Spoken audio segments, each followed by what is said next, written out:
आणखी एका मोठी बातमी आहे। ठाण्यामध्ये शिवसेना आणि भाजपमध्ये जुंपली आहे। भाजप आमदार संजय केळकर यांनी शिवसेनेवर टीका केली आहे। मुंह में मोदी जी का नाम, थाना में भाजप बेनाम, असं केळकर म्हणाले।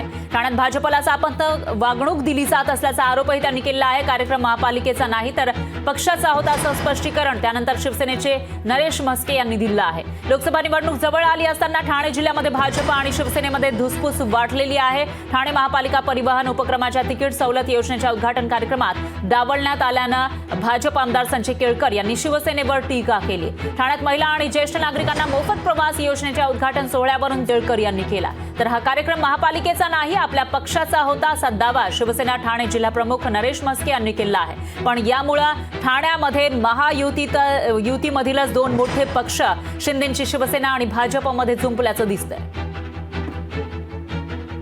मुंह में मोदी जी का नाम और थाना में भारतीय जनता पार्टी बेनाम। भारतीय जनता पार्टी का कहा नाम ही नहीं चाहिए, अशा पद्धतीची जर भूमिका असेल तर हे भारतीय जनता पार्टीला पटणार नाही आहे। कार्यकर्ता जो आहे तो एका निष्ठेने एका विचाराने काम करत असतो इतक्या वर्षापासून। म्हणून मी सुरुवातीला म्हटलं की तशी तर सवय झाली आहे, परंतु त्याला पण एक मर्यादा असते।